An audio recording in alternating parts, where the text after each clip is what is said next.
Sometimes the most ordinary day becomes extraordinary in the span of a single heartbeat. Sarah Martinez thought she was just stopping for coffee on her way home from her shift at the Veterans Hospital. She never imagined that her simple navy blue uniform would become the center of a confrontation that would test everything she believed about honor, sacrifice, and the true meaning of service. What happened next in that small-town cafe would not only shock the crowd of onlookers, but reveal a secret that Sarah had carried for 15 years. A secret marked permanently on her skin, hidden beneath the sleeves of the uniform they demanded she remove. This is the true story of how one woman's quiet dignity in the face of public humiliation became a lesson that none of them would ever forget. Sarah Martinez adjusted the collar of her navy blue uniform as she pushed through the glass doors of Miller's Cafe. The autumn wind had picked up during her 12-hour shift at the Riverside Veterans Hospital, and she was looking forward to nothing more than a hot coffee and the quiet drive home to her small apartment. At 34, Sarah had developed routines that brought her comfort. Tuesday evenings meant stopping at Miller's, ordering her usual medium coffee with 2 sugars, and perhaps grabbing one of their homemade blueberry muffins if they had any left. The cafe buzzed with its typical evening crowd. Local business people unwinding after work, a few college students hunched over laptops, and the usual group of retirees who gathered every evening at the corner table to discuss everything from local politics to the weather. Sarah had been coming here for nearly 3 years, ever since she moved to the small town of Millbrook after completing her medical training.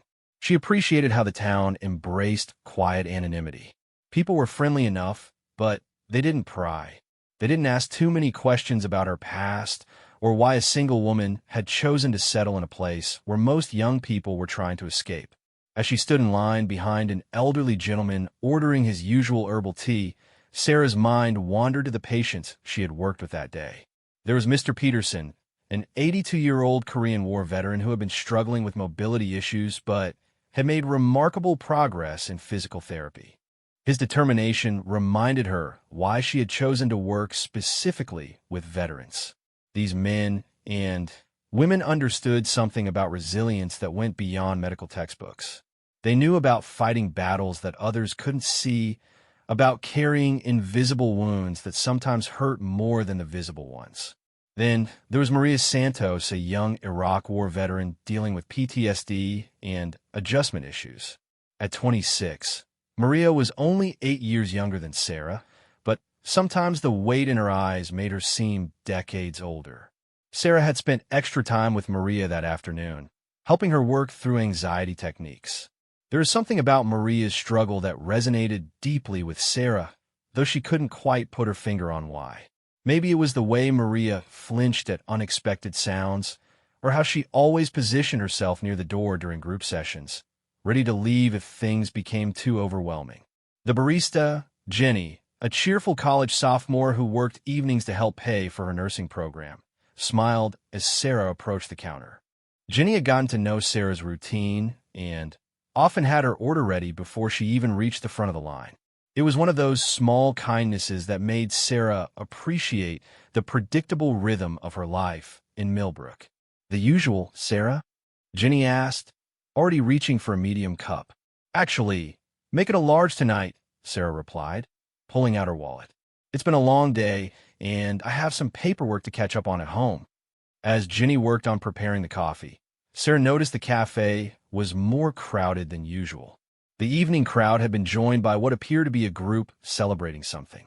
She could hear laughter and animated conversation coming from the larger table near the windows. Through the crowd, she caught glimpses of well-dressed people, probably in their 40s and 50s, sharing desserts and raising glasses in what looked like a business celebration. Sarah's phone buzzed with a text message from her supervisor at the hospital, Dr. Rebecca Chen. The message was brief, but concerning.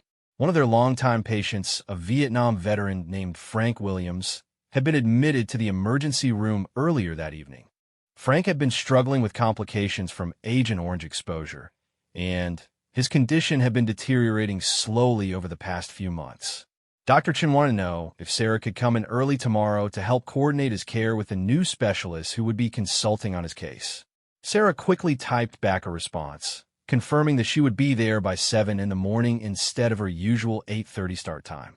Frank was one of her favorite patients, a gentleman with a quick wit who had served 2 tours in Vietnam and came home to build a successful landscaping business while raising 4 children as a single father. His stories about his late wife, Margaret, never failed to bring tears to Sarah's eyes. Frank talked about Margaret as if she had been gone for just a few days rather than the 8 years since her passing from cancer. "Here you go," Jenny said, sliding the large coffee across the counter. "Extra hot, just like you like it. And I threw in one of our last blueberry muffins. Mrs. Miller made a fresh batch this afternoon." "You didn't have to do that," Sarah said, but she was grateful. Jenny's small gestures of kindness had become one of the highlights of these evening stops. "My treat," Jenny replied with a grin. "Besides, you look like you could use something sweet after a long day." Sarah was fumbling with her wallet when she heard her name being called from across the cafe.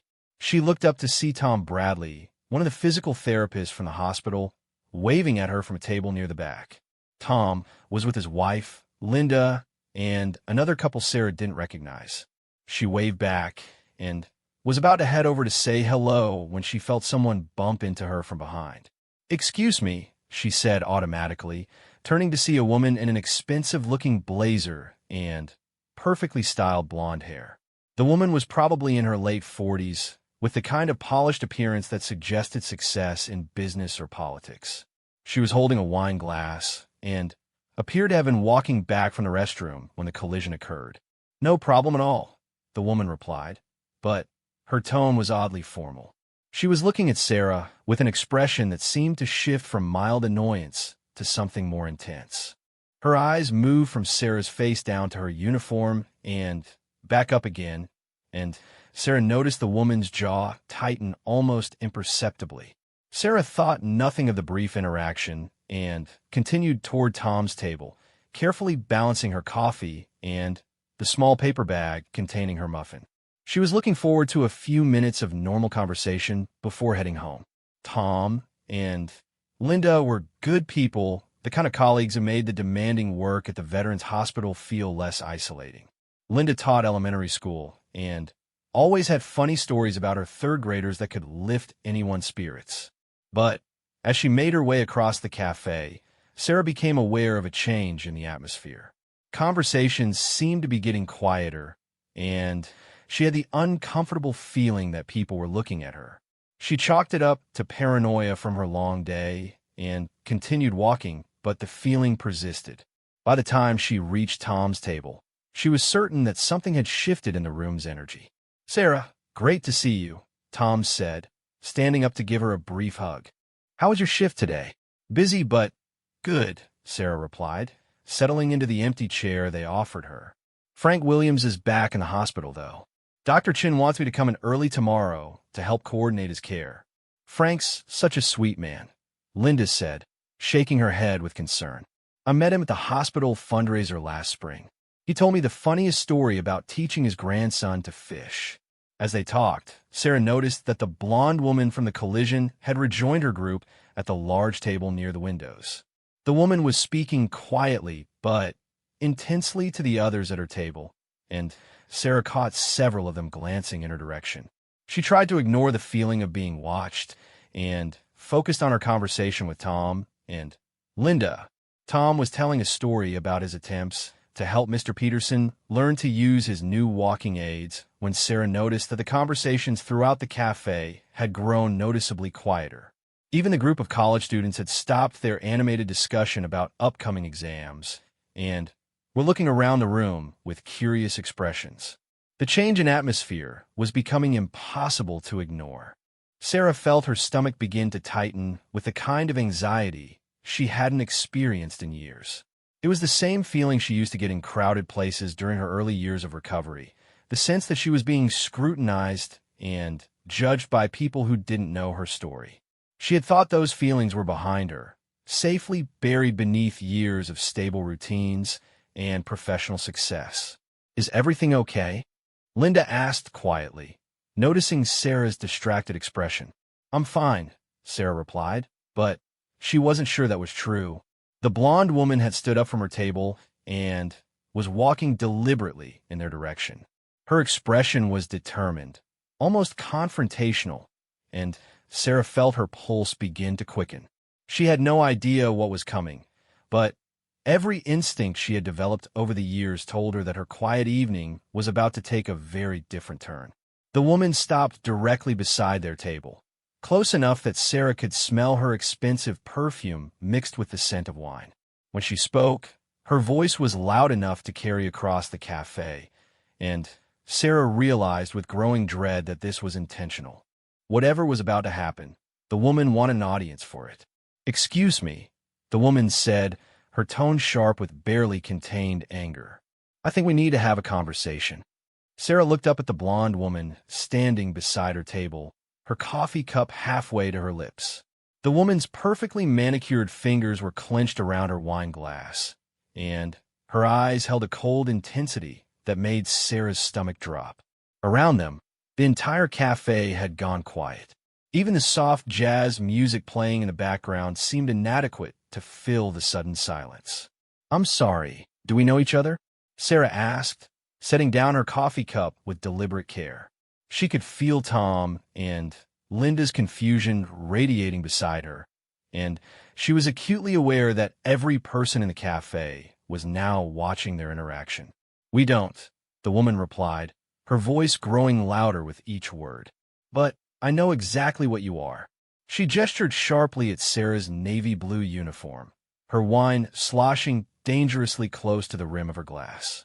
"And I think it's absolutely disgusting that you have the nerve to wear that uniform in public." The words hit Sarah like a physical blow. She felt her face flush hot, then cold, as the implication of the woman's accusation sank in. Around the cafe, people began to murmur, some craning their necks to get a better view of the confrontation that was clearly just beginning. "I'm sorry, but I think there's been some kind of misunderstanding," Tom said, standing up from his chair. His voice carried the authority of someone accustomed to dealing with difficult situations, but the woman barely glanced at him. "There's no misunderstanding," she snapped, keeping her eyes fixed on Sarah. "I lost my brother in Afghanistan 3 years ago. Staff Sergeant Michael Patterson, United States Army. He died serving his country with honor and distinction." Her voice cracked slightly on the last words, but her anger remained unwavering. "And it makes me sick to see people like her parading around in uniforms they have no right to wear." Sarah felt the blood drain from her face.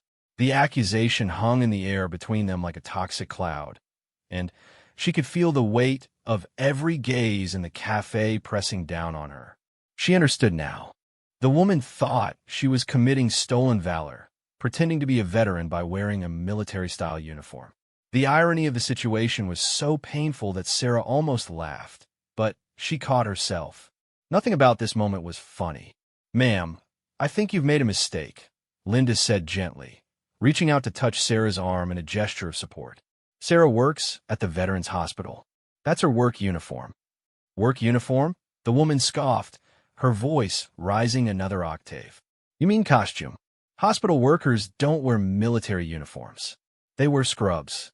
I've seen plenty of hospitals, and I know the difference." She turned to address the cafe at large, her voice now carrying to every corner of the room. "This woman is pretending to be a veteran.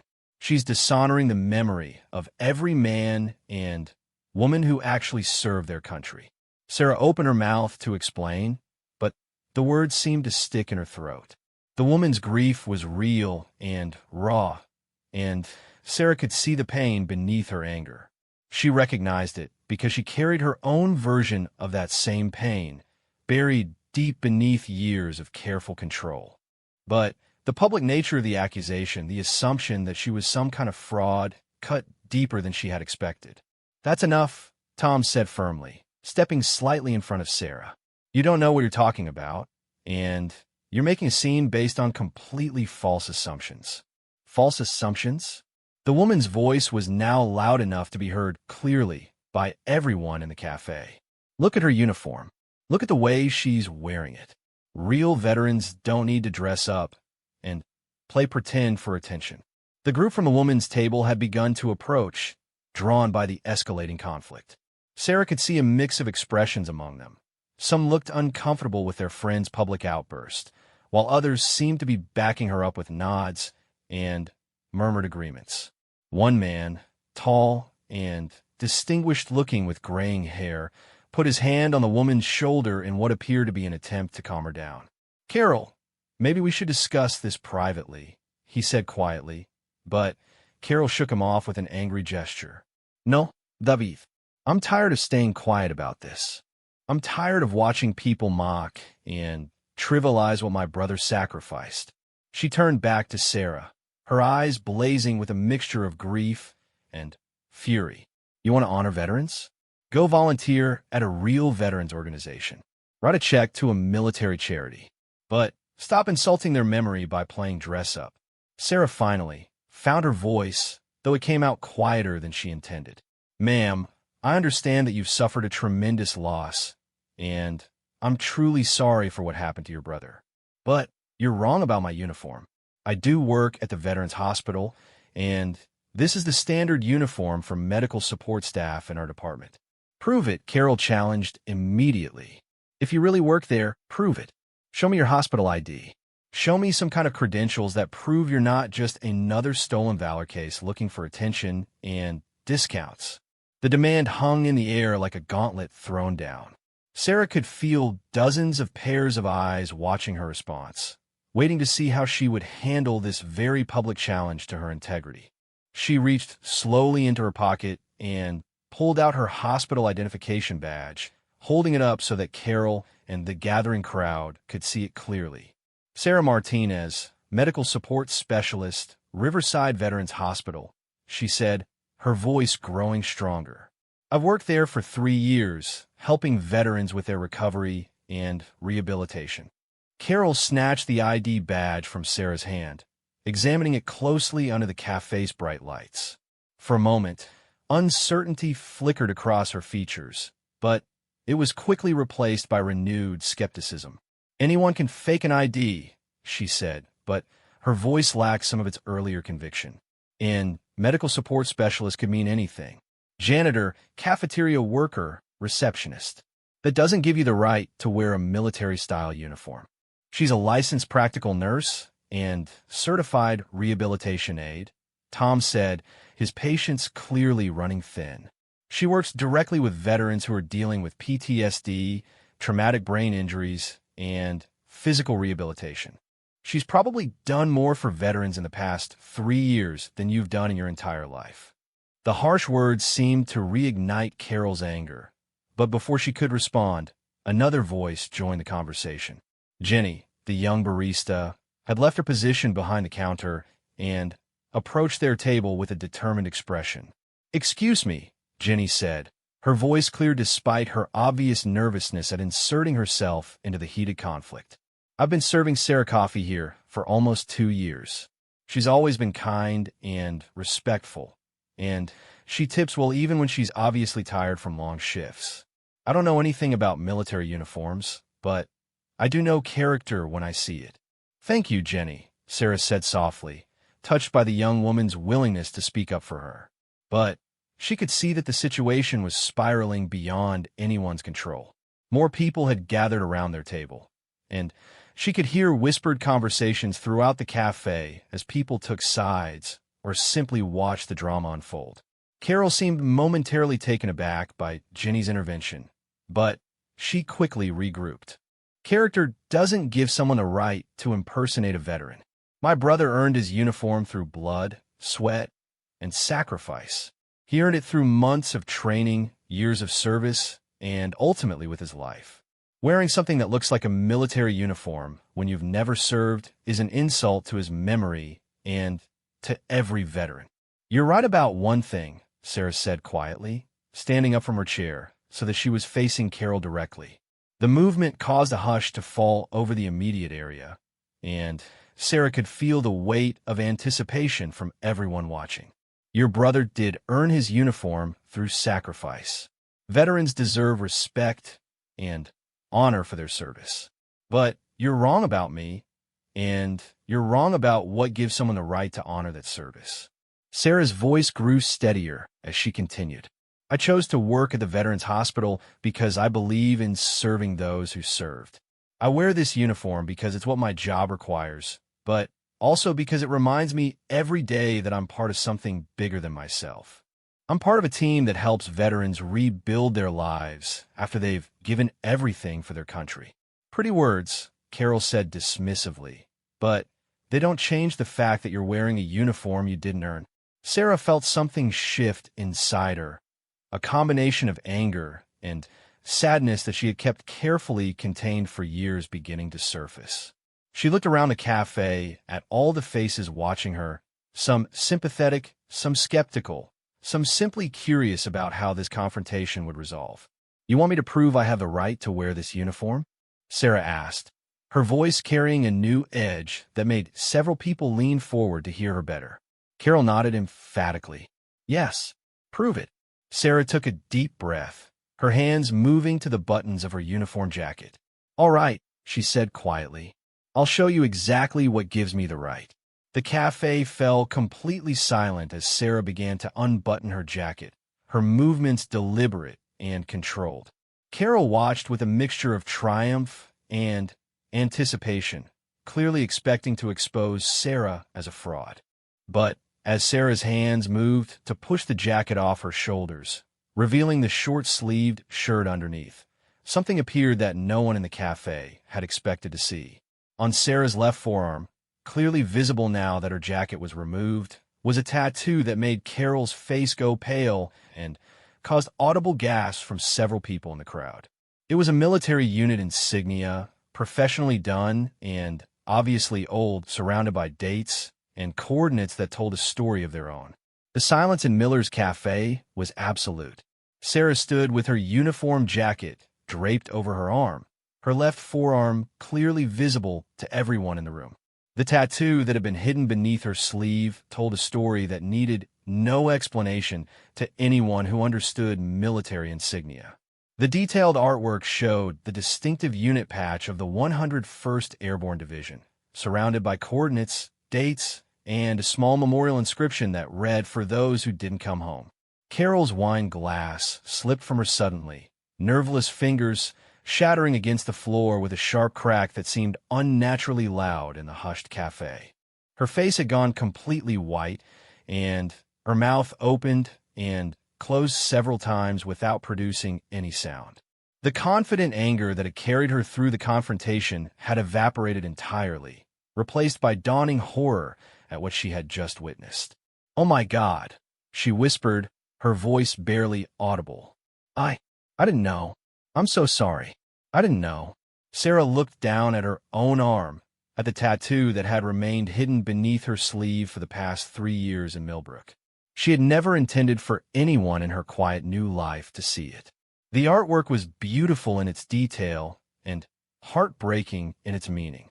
Below the unit insignia were coordinates that marked a place in Afghanistan, followed by dates that spanned from 2007 to 2009, and at the bottom, in elegant script, the names of 7 soldiers who had served alongside her and never made it home.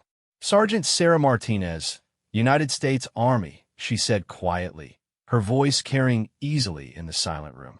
"2 tours in Afghanistan with the 101st Airborne.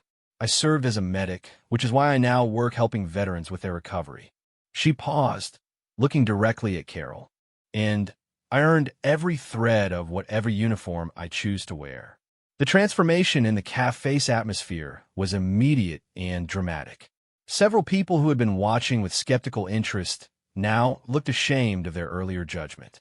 Tom and Linda both stared at Sarah with expressions of shock and admiration. Even they had not known about her military service, despite working with her for 3 years. Carol took a shaky step backward, her hand pressed against her mouth, as if trying to hold back words that might make the situation even worse. "I thought the uniform looked. I was so sure you were. You were so sure I was what?" Sarah asked, but her voice held no anger now, only a tired sadness. "Someone pretending to be something I'm not. Someone trying to steal honor that belongs to others." She shook her head slowly.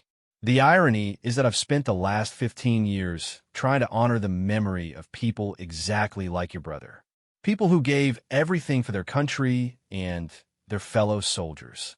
David, the man who had tried earlier to calm Carol down, stepped forward with an expression of deep embarrassment. Ma'am, I want to apologize on behalf of our entire group. Carol has been struggling with her grief since her brother's death, and sometimes that grief comes out in ways that lead to situations like this. But that's no excuse for what just happened here. Sarah pulled her uniform jacket back on, but left it unbuttoned so that her tattoo remained visible. She wasn't trying to make a show of it, but she had learned long ago that hiding her service often led to exactly these kinds of misunderstandings. She had moved to Millbrook specifically to escape her past, to find peace in anonymity, but perhaps it was time to stop hiding who she had been. Your friend is grieving, Sarah said to David, her voice gentle despite everything that had just occurred. Grief makes people do things they wouldn't normally do. I understand that better than you might think. She looked back at Carol, who was now crying quietly, tears streaming down her cheeks as the full weight of her mistake settled in. My brother always said that the worst thing about losing fellow soldiers wasn't just their deaths, Carol said through her tears. It was that their sacrifices sometimes got forgotten or trivialized by people who didn't understand what they meant. She looked up at Sarah with red-rimmed eyes. And here I was doing exactly that to someone who probably knew him better than I did. Sarah felt her own eyes beginning to burn with unshed tears. What was your brother's name again? Michael Patterson. Staff Sergeant Michael Patterson. He was killed by an IED outside Kandahar in 2021. Sarah closed her eyes for a moment, searching her memory. She had left active duty in 2009, but she had maintained connections with her unit and had followed their subsequent deployments with the kind of concerned attention that former soldiers reserve for their military family. The name Michael Patterson was familiar, though she couldn't place exactly where she had heard it. I may not have known your brother personally, Sarah said carefully, but I knew men and women just like him. And I promise you, the last thing any of them would want is for their sacrifice to be used as a weapon against other people who are trying to serve. The elderly gentleman who had been in line in front of Sarah when she first entered the cafe slowly stood up from his table near the back of the room. He was a small man, probably in his 70s, with careful movements that suggested old injuries or arthritis. But his voice, when he spoke, carried the unmistakable authority of someone accustomed to being heard. If I may, he said, his words carrying clearly through the still silent cafe, I'd like to say something about service and sacrifice and who has the right to wear what. All eyes turned to him as he made his way slowly toward the front of the cafe, using a walking cane that Sarah now noticed had military insignia carved into its handle. When he reached the space where Sarah and Carol faced each other, he stopped and looked at both women with kind but serious eyes. My name is Colonel James Murphy, United States Army, retired, he said simply. I served for 32 years, including tours in Vietnam, the Gulf War, and Iraq. I've seen more young soldiers go off to war and not come back than any man should have to count.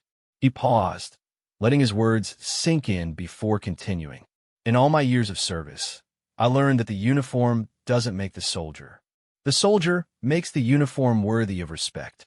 I've seen cowards wearing the finest uniforms money could buy, and I've seen heroes in borrowed clothes and makeshift gear.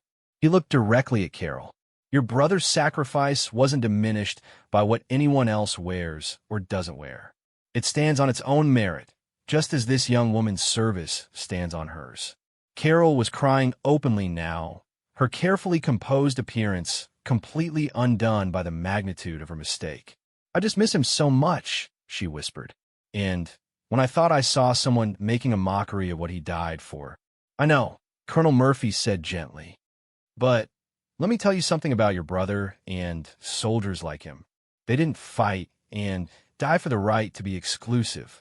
They fought for everyone's right to be free, to be safe, to be respected. that includes the right of a veteran to work helping other veterans without being harassed about her choice of clothing.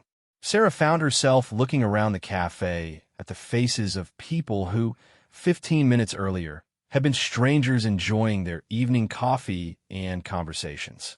Now, they were all connected by this moment, this confrontation that had revealed truths none of them had expected to encounter. She could see shame in some faces, admiration in others, and a general sense that everyone present had witnessed something significant. Jenny, the young barista, had been quietly cleaning up the broken wine glass during the conversation. As she finished, she looked up at Sarah with an expression of newfound respect. "Is that why you always tip so well when I mention I'm studying nursing?" she asked. "Because you understand what it means to take care of people." Sarah smiled, the first genuine smile she had managed since the confrontation began. "Partly, but also because you remind me of myself when I was your age, trying to figure out how to help people and make a difference in the world." Tom and Linda, who had been silent throughout most of the exchanges, both looked at Sarah with expressions that mixed admiration with hurt. "Why didn't you ever tell us?" Linda asked quietly. "We've worked together for 3 years. We shared so many conversations about the patients, about their struggles with adjusting to civilian life. You could have helped us understand them better if we'd known you'd been through it yourself." Sarah sat back down in her chair, suddenly feeling the weight of the evening's events settling on her shoulders like a heavy blanket. "Because I came to Millbrook to start over," she said simply. "I wanted to help veterans, but I didn't want my past to define how people saw me or treated me. I wanted to be judged on my work, not on my service record." "But your service is part of what makes your work so effective," Tom protested.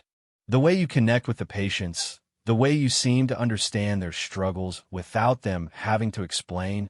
"Yes, but it's also why I had to leave my last job," Sarah admitted quietly. "When people know you're a veteran, especially a combat veteran, they sometimes expect you to be either broken or superhuman. They can't just see you as a person doing a job. Everything becomes about your service, and that's not who I wanted to be anymore." Carol had been listening to this exchange with growing understanding. "You came here to escape the same kind of attention I just forced on you," she said, her voice thick with regret. "You wanted to serve quietly, without fanfare, and I turned you into a spectacle." Sarah looked at Carol for a long moment, seeing past the expensive clothes and polished appearance to the grief-stricken sister underneath. "Your brother's death hurt you in ways that most people can't understand," she said finally. "And when you thought you saw someone disrespecting his memory, you reacted from that pain. I can't say I blame you for that. I've made my own mistakes when grief was clouding my judgment." The distinguished man, David, who had been part of Carol's celebration group, cleared his throat apologetically. "If it helps at all, we were celebrating Carol's promotion to regional manager at her company tonight. She's worked incredibly hard to build a new life since Michael's death, and sometimes the stress of carrying that grief while trying to move forward makes her react more strongly than she normally would." Sarah nodded understandingly. "Grief has a way of ambushing us when we least expect it. One minute you think you're handling things fine, and the next minute something triggers a reaction that surprises even you." Colonel Murphy, who had been quietly observing the conversation, spoke up again. "If I may suggest something," he said, "perhaps this unfortunate misunderstanding could become an opportunity for something positive." Both Sarah and Carol looked at him with curiosity, unsure what he meant. "Carol, you're clearly passionate about honoring your brother's memory," he continued. "And Sarah, you're dedicating your career to helping veterans. It seems to me that you both want the same thing, to ensure that the sacrifices made by people like Michael Patterson continue to matter and make a difference in the world." Colonel Murphy's words hung in the air like a challenge, and an invitation rolled into one. Sarah found herself looking at Carol with new eyes, seeing not just the woman who had publicly humiliated her, but someone whose grief had transformed into a fierce protectiveness of her brother's memory. It was a protectiveness that Sarah understood all too well, having spent years carrying the names of 7 fallen soldiers tattooed permanently on her arm. "What exactly are you suggesting, Colonel?" Sarah asked, though she thought she might already know where he was headed with this conversation. "I'm suggesting that instead of walking away from this evening angry and hurt, you both consider how you might work together to honor the memory of soldiers like Michael Patterson," Colonel Murphy replied. "Carol has resources and business connections. Sarah has experience and expertise in veteran care. Between the two of you, you might be able to make a real difference in the lives of veterans who are still struggling." Carol wiped her eyes with a napkin that Jenny had quietly provided, her makeup now completely ruined, but her expression more genuine than it had been all evening. "I don't know anything about helping veterans," she admitted. "After Michael died, I threw myself into my work because I didn't know how else to cope. I've been so focused on my own grief that I never really considered what I could do to help other people dealing with similar situations." "That's not entirely true," David interjected gently. "You've been donating to military charities for the past 3 years. And you organized that fundraiser last year for the families of soldiers killed overseas. Writing checks isn't the same thing as actually helping," Carol said, shaking her head. "It's just a way to make myself feel like I'm doing something meaningful when really I'm just throwing money at a problem I don't understand." Sarah leaned forward in her chair, studying Carol's face carefully. "Tell me about your brother," she said quietly. "Not the staff sergeant, but Michael. What was he like as a person?" Carol's expression softened immediately, and for the first time all evening, she smiled. "He was the kind of person who couldn't walk past a stray dog without stopping to pet it and worry about whether it had enough to eat. When we were kids, he was always bringing home injured birds or lost cats, much to our mother's despair." She laughed softly at the memory. "He joined the Army because he genuinely believed he could make the world a better place. Not because he was looking for adventure or trying to prove something, but because he couldn't stand the idea of people suffering when he might be able to help." Sarah felt a familiar ache in her chest, the same feeling she got whenever she met family members of fallen soldiers. "He sounds like most of the soldiers I serve with," she said. "People who join not because war appealed to them, but because protecting others did. He wrote letters home about the Afghan children he met," Carol continued, her voice growing stronger as she talked about her brother. "He would send packages of school supplies and toys whenever he could afford it. He said the kids reminded him why he was there, why the mission mattered even when everything else seemed pointless and dangerous." Tom and Linda had been listening quietly, but now Tom spoke up. "Sarah does the same thing with our patients," he said. "She always remembers personal details about their families, their hobbies, their goals. She treats them like complete people, not just cases to be managed." Sarah felt heat rise in her cheeks at the praise, but she also felt something else, a recognition that perhaps she had been wrong to hide her military background from her colleagues.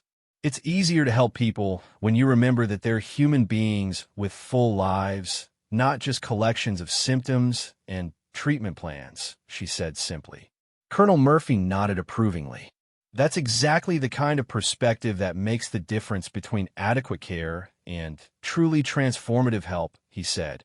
"And it's the kind of approach that could benefit from both professional expertise and community support." Jenny had been refilling coffee cups and cleaning tables around them, but Sarah could tell she was listening intently to the conversation.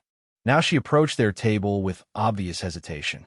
"I'm sorry to interrupt," she said, "but I couldn't help overhearing. My boyfriend is a veteran. He served in Iraq, and he's been having a really hard time adjusting since he got back last year.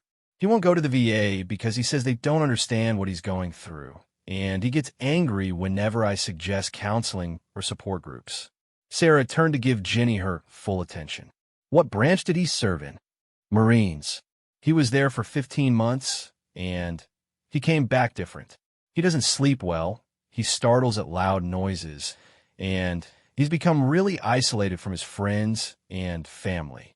I love him, but I don't know how to help him, and I'm scared that pushing too hard will drive him away completely."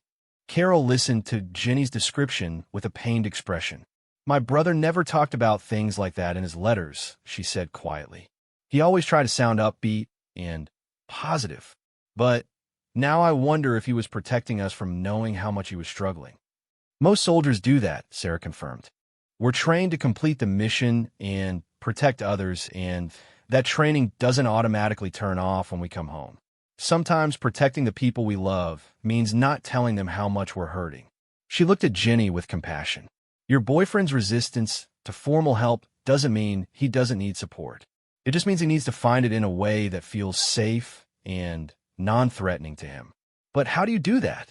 Jenny asked desperately. How do you help someone who won't admit they need help? Sarah glanced around the cafe at the faces of people who had all become inadvertent participants in this evening's drama. An idea was beginning to form in her mind, sparked by Colonel Murphy's earlier suggestion, but taking shape in a way that felt both practical and meaningful. What if, she said slowly, instead of trying to convince veterans to go somewhere for help, we brought help to them? What if we created informal opportunities for veterans to connect with each other and with resources, but in settings that don't feel clinical or threatening? Carol straightened up in her chair, her business mind clearly engaging with the concept. Like what kind of settings? Like here, Sarah said, gesturing around the cafe. Or community centers, libraries, even outdoor events. Places where veterans could meet other veterans without feeling like they're admitting they have problems or need treatment. Colonel Murphy's eyes lit up with understanding. Peer support disguised as social activities, he said approvingly. It's brilliant because it removes the stigma while still providing access to help. And it could work for family members too, Carol added, her voice growing excited as she began to see the possibilities. I would have given anything to talk to other people who understood what it was like to worry about someone deployed overseas or to grieve someone who died in service. David, who had been quietly listening to the developing conversation, cleared his throat. Carol, your new position gives you access to community leaders and business resources throughout the region, he pointed out. And your company has a corporate social responsibility budget that's specifically designated for veteran support initiatives. Sarah looked at Carol with new interest. What kind of resources are we talking about? Meeting spaces, funding for events, connections with local businesses that might want to participate or sponsor activities, Carol replied, her mind clearly racing through possibilities. My company works with municipalities throughout 3 counties, so I have relationships with community leaders who might be interested in supporting something like this. Jenny set down her coffee pot and looked at Sarah earnestly. Would something like that really help? Could it help someone like my boyfriend? It might, Sarah said honestly. The key is making it feel natural and voluntary. If your boyfriend heard about a monthly gathering where veterans got together to talk about anything and everything, sports, work, family, whatever, he might be willing to check it out. And if he found people there who understood his experiences without making him feel broken or abnormal, he might gradually become comfortable discussing more serious issues. Tom leaned back in his chair, looking impressed. Sarah, you're talking about creating exactly the kind of community support system that our hospital patients are always saying they wish existed. Most of them feel isolated and misunderstood, but they also resist traditional counseling because it makes them feel stigmatized. The beauty of this approach, Colonel Murphy added, is that it serves multiple purposes simultaneously. Veterans get peer support, family members get understanding and resources, and the broader community gets educated about veteran issues in a non-confrontational way. Carol pulled out her phone and began typing notes into it rapidly. I could probably arrange for us to use the community center conference room once a month to start. And I know several local businesses that would be willing to provide refreshments or sponsor activities if they knew it was supporting veterans. Sarah watched Carol's transformation with amazement. The angry, grief-stricken woman who had confronted her less than an hour ago had been replaced by someone focused and purposeful, channeling her protective instincts into something constructive rather than destructive. There's one more thing, Sarah said carefully, and it's important. If we're going to do this, it has to be done right. Veterans can spot insincerity and tokenism from a mile away. Any program we create has to be genuinely about helping people, not about making ourselves feel better or looking good in the community. What would that look like in practical terms? Carol asked. Sarah thought for a moment before responding. It means veterans have to be involved in planning and running everything. It means we don't make assumptions about what people need without asking them. It means we're prepared for the fact that some meetings might be small, some might be difficult, and some might not go the way we planned. Real support is messy and unpredictable. It also means being prepared for the long term, Colonel Murphy added. Building trust and relationships takes time, especially with people who have been let down by institutions before. This can't be a 6-month project that gets abandoned when the novelty wears off. Carol nodded seriously. I understand. This would be a commitment, not just a feel-good gesture. She looked at Sarah with an expression that was both hopeful and uncertain. Would you be willing to work with me on this? After everything I put you through tonight, I wouldn't blame you if you told me to handle it myself. Sarah considered the question carefully. An hour ago, she had been looking forward to nothing more complicated than drinking her coffee and going home to a quiet evening with her paperwork. Now she was contemplating a partnership with a woman who had publicly accused her of stolen valor. In front of a cafe full of witnesses who had seen more of her personal history than she had intended to share with anyone. But she was also thinking about Frank Williams, lying in a hospital bed because his body was finally succumbing to the effects of Agent Orange. She was thinking about Maria Santos, struggling with PTSD and feeling isolated from civilian society. She was thinking about Jenny's boyfriend and about Michael Patterson and about the 7 names tattooed on her arm. Yes, she said finally. I think Michael would want his sister to channel her grief into something that helps other veterans. And I think the soldiers I serve with would want me to use whatever influence I have to make life better for the people who came after us. Carol's eyes filled with tears again, but this time they were tears of gratitude rather than grief and embarrassment. Thank you, she whispered. I don't deserve your forgiveness after what I did, but I promise I'll spend whatever time it takes making up for it. Sarah shook her head gently. You don't need to make up for anything. You just need to help me figure out how to turn tonight's disaster into tomorrow's opportunity. 6 months after the evening that would forever change the trajectory of both their lives, Sarah Martinez and Carol Patterson stood together in the Millbrook Community Center, watching as veterans and their families filled the large meeting room for what had become the monthly Veterans Connection gathering. What had started as an impulsive idea born from conflict and misunderstanding had grown into something neither of them had imagined possible. The first meeting in January had drawn only 8 people. Sarah, Carol, Colonel Murphy, Jenny, and her boyfriend Marcus, 2 veterans from Sarah's hospital, and Tom, who had come to provide moral support. Marcus had been reluctant and suspicious, sitting near the door for the entire 2-hour session, and speaking only when directly asked a question. But something about the informal atmosphere and the lack of clinical language had kept him from leaving early. By February, word had spread through the informal networks that veterans used to communicate with each other. 15 people attended the second meeting, including Frank Williams, who had been released from the hospital and wanted to show his support for Sarah's new venture. In March, they had 22 attendees, and by April, they needed to move to a larger room in the community center. Now, in June, Sarah counted 43 people scattered around the room in small groups, talking animatedly about everything from job hunting strategies to dealing with nightmares to planning a group camping trip for later in the summer. The transformation had been gradual, but undeniable. What had started as a support group was becoming a genuine community. I still can't believe how much things have changed, Carol said quietly, standing beside Sarah near the refreshment table that local businesses now competed to sponsor.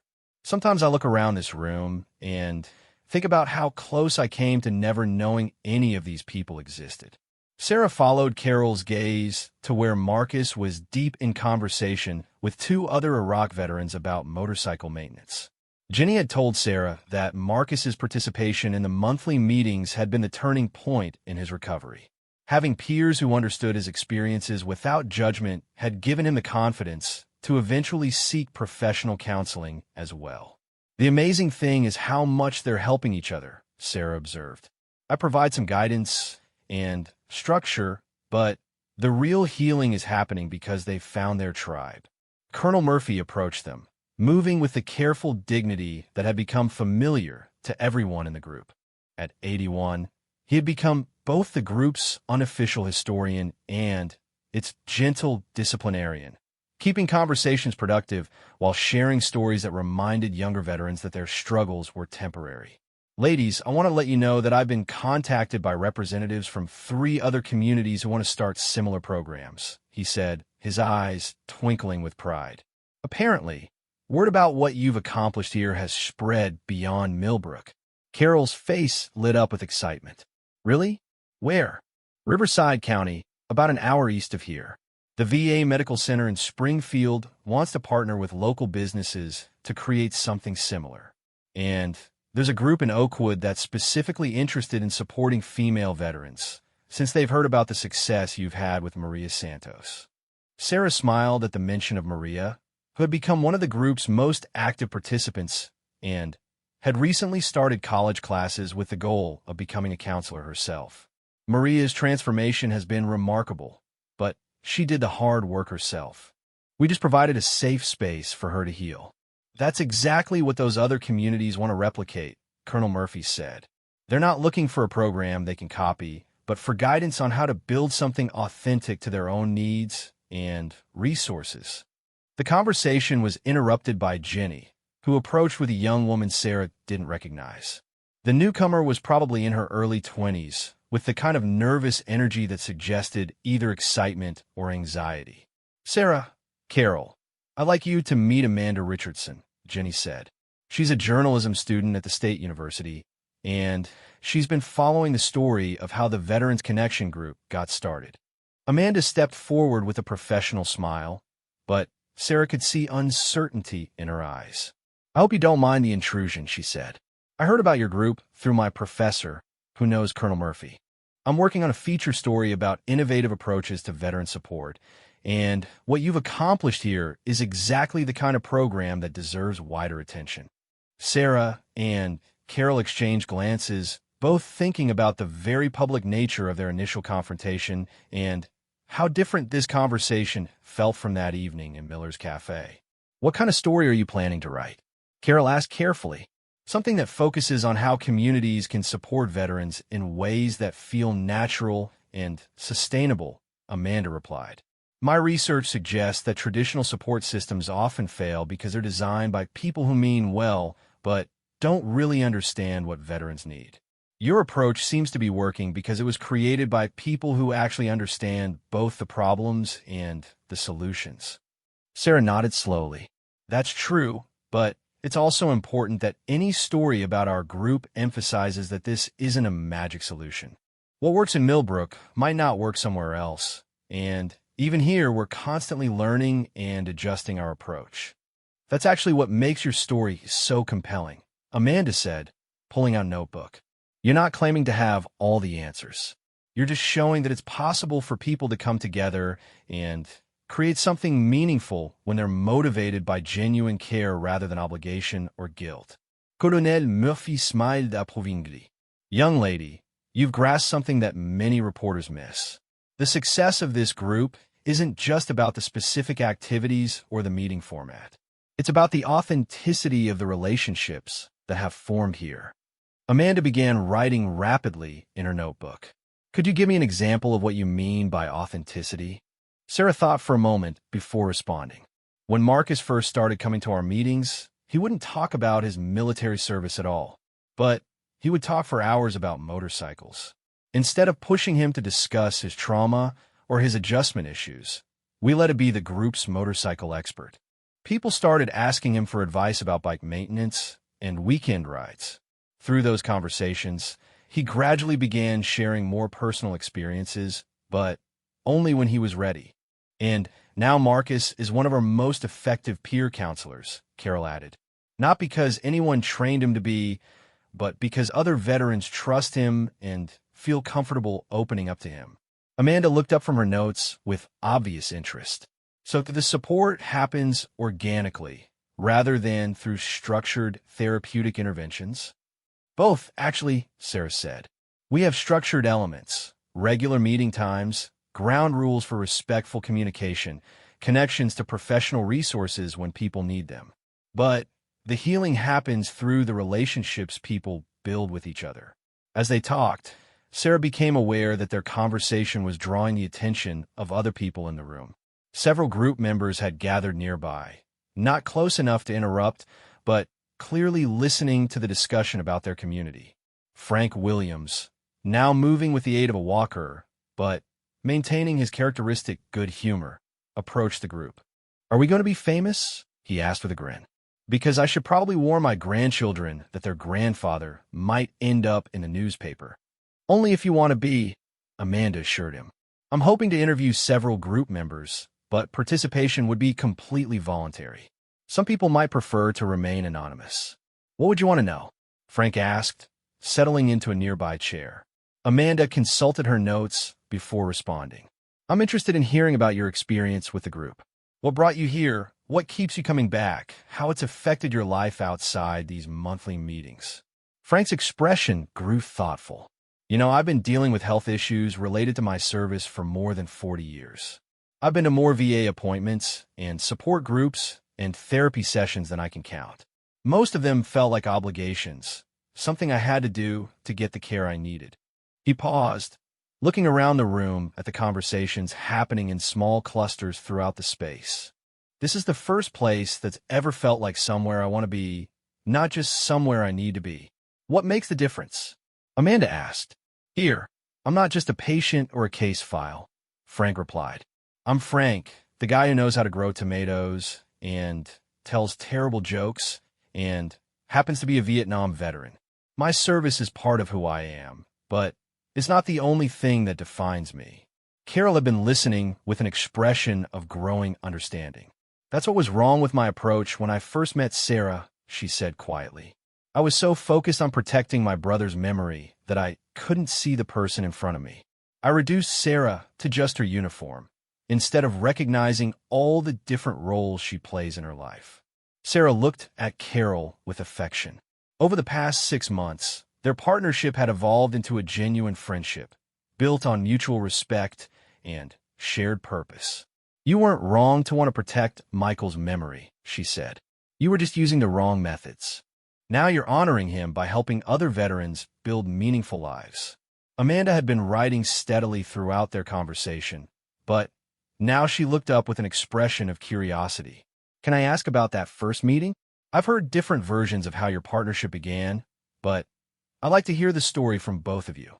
Sarah and Carol looked at each other, both smiling at memories that had once been painful, but now felt like an essential part of their journey together. "I made terrible assumptions and acted on them publicly," Carol said simply. "I was so consumed by my own grief that I couldn't see past my anger to recognize someone who was actually living the values my brother died defending. And I had been hiding who I was because I thought my service would complicate my ability to help veterans," Sarah added.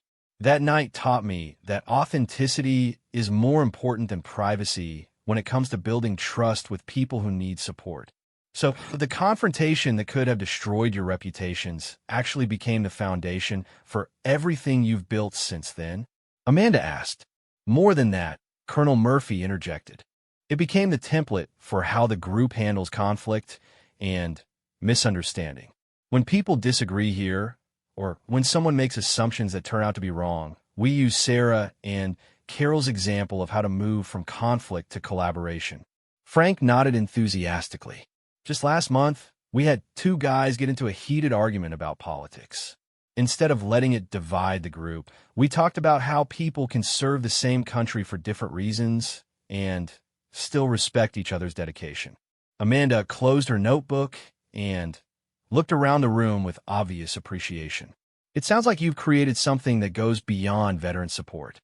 You've created a model for how communities can heal divisions and build understanding." Sarah followed Amanda's gaze, taking in the scene of veterans and family members engaged in animated conversations, sharing meals, making plans for future activities. In one corner, Maria Santos was helping a newly discharged soldier fill out job applications. Near the windows, several spouses and partners were discussing the challenges of supporting veterans with PTSD.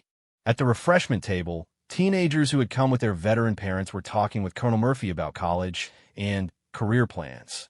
"We've learned that healing isn't just an individual process," Sarah said thoughtfully.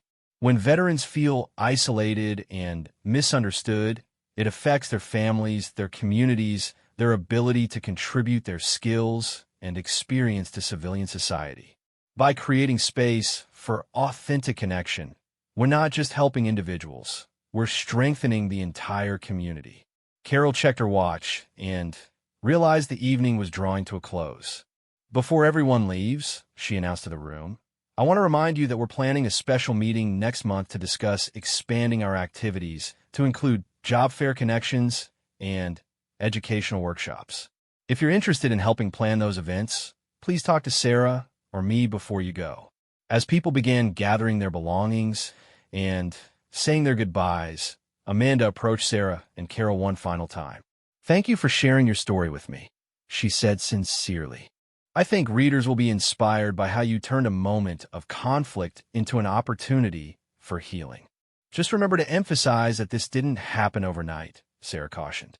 "Building trust and creating authentic community takes time, patience, and a willingness to keep learning from mistakes.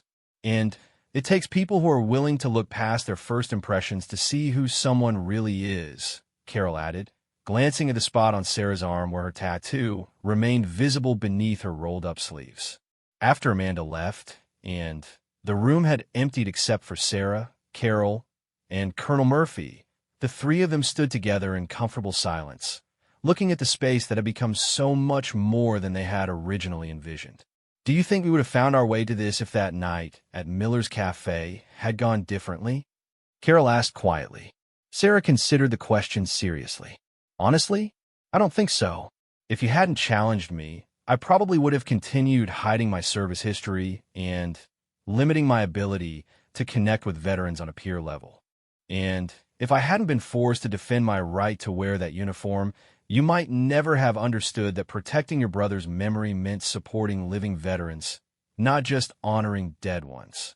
Colonel Murphy nodded approvingly. "Sometimes the most important growth comes from the most uncomfortable moments. You both had the courage to let that discomfort teach you something instead of just walking away angry." As they turned off the lights and locked up the community center, Sarah reflected on how dramatically her life had changed since that Tuesday evening when she had simply wanted coffee and a quiet evening at home. The mark on her arm, the tattoo that had been hidden for so long, had become not just a symbol of her own service, but a bridge connecting her to dozens of other veterans who needed to know they weren't alone. The uniform that Carol had demanded she remove had indeed left them speechless, but not for the reasons anyone could have predicted. Instead of ending in humiliation and anger, that confrontation had become the beginning of healing for more people than either woman could have imagined. And in a small town in the middle of nowhere, 43 veterans and their families had found something they hadn't even known they were looking for, a place where they could be themselves completely and without apology, while working together to honor the service and sacrifice that connected them all.